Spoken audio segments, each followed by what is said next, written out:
I have a lot of movie books and I've been really bad at not reading them. So Hmm. I would like to get to at least one of these this year.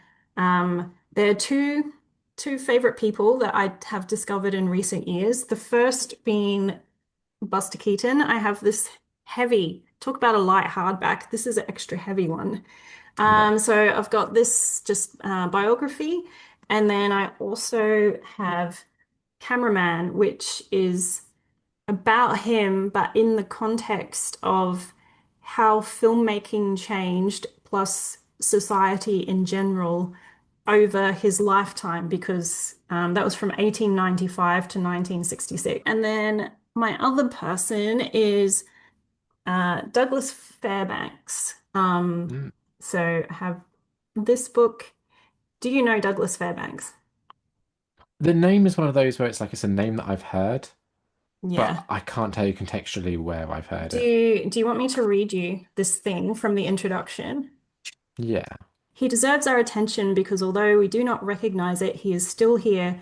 When we settle in once a year to watch the Oscars, it is because he co-founded the Academy of Motion Picture Arts and Sciences. When we see the latest release from United Artists, it is because he formed the distribution company that gave independent producers a venue to sell their works. If we enjoy The Wizard of Oz or Gone with the Wind, we likely don't realize that the man who directed those films got his first chance as a director from Douglas Fairbanks. When we drink in the glories of Technicolor, we do so because his intervention saved the company. When we think of Beverly Hills as the place for the rich and famous, it's because he bought and remodeled a hunting lodge and moved into it when the area was nothing more than scrubby hills.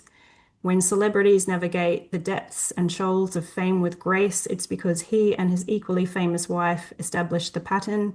When we try to get a tan in summertime, it's because he made being dark fashionable in an era when paleness was a virtue. When we see Superman put his knuckles on his hips and assume the hero's stance, it is because the young artist who first drew him based the character's bearing on that of his hero, Douglas Fairbanks. When Batman goes into the Batcave, it is because the creator of the comic strip drew his inspiration from Fairbanks's The Mark of Zorro. And when we see Mickey Mouse, particularly in the early years, it is because his creator wanted a mix of Douglas Fairbanks and Doug's best friend, Charlie Chaplin. There's a lot Influential. of stuff. Yeah. Yeah. I also have this book put out by the Douglas Fairbanks Museum, which is just in his own words. So it's Yeah. letters he wrote, like story treatments for movies and interview snippets and things like that. So, yes.